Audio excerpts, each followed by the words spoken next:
Hello दोस्तों, आज की इस वीडियो में हम बात करने वाले हैं आरबीआई के द्वारा नेट बैंकिंग यूपीआई में आए इस बदलाव के बारे में। अगर आप यूपीआई को यूज करते हैं, आप ऑनलाइन पेमेंट्स करते हैं, तो आपके लिए ये जानकारी बहुत ही ज़्यादा महत्वपूर्ण है।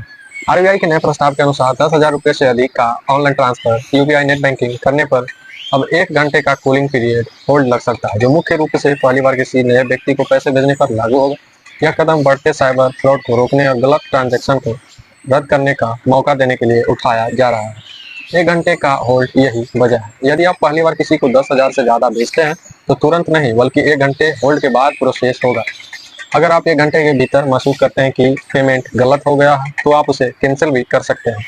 यह नियम मुख्य रूप से पर्सन टू पर्सन P2P यानी एक व्यक्ति से दूसरे व्यक्ति को पैसे भेजने पर लागू होगा।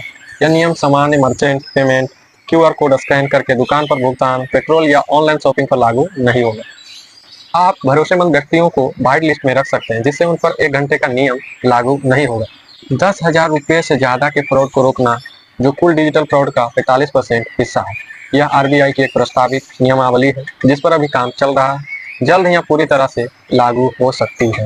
अब ऑनलाइन पेमेंट्स करने के लिए सिर्फ एक SMS OTP काफ़ी नहीं होगा। हर ट्रांजैक्शन के लिए आपको कम से कम 2 अलग-अलग तरीकों से अपनी पहचान वेरीफाई करनी होगी। मोबाइल पर आने वाले OTP के साथ आपको अपना सीक्रेट पिन डालना होगा। फिंगरप्रिंट या फेस आईडी का विकल्प भी इस्तेमाल किया जा सकेगा। इनमें से कम एक तरीका का डायनेमिक, जो हर बार बदले, होना जरूरी है। अगर हम बात करें किल स्विच फीचर की, आरबीआई ने बैंकों को किल स्विच की सुविधा देने का सुझाव दिया है। इससे अगर आपको अपने अकाउंट में कोई संदिग्ध गतिविधि दिखती है, तो आप एक क्लिक में अपनी सभी डिजिटल पेमेंट सेवाओं को तुरंत बंद कर सकेंगे।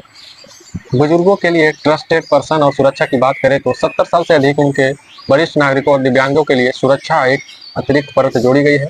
50,000 रुपये से अधिक के ट्रांजैक्शन के लिए उनके द्वारा चुने गए भरोसेमंद व्यक्ति ट्रस्टेड पर्सन की मंजूरी जरूरी होगी। अगर आपने OTT, नेटफ्लिक्स, हॉटस्टार या किसी अन्य सर्विस के लिए ऑटो पे सेट किया है, तो बैंक को पेमेंट करने से 24 घंटे पहले आपको नोटिफिकेशन भेजना जरूरी होगा।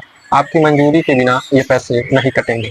10 लाख रोजाना बीमा निवेश, कैपिटल मार्केट, ट्रेवल और लोन चुकाने जैसे मर्चेंट पेमेंट्स के लिए रोजाना की सीमा 10 लाख तक तय कर दी गई है। एक दिन में आप अधिकतम 50 बार ही अपना बैंक बैलेंस चेक कर पाएंगे।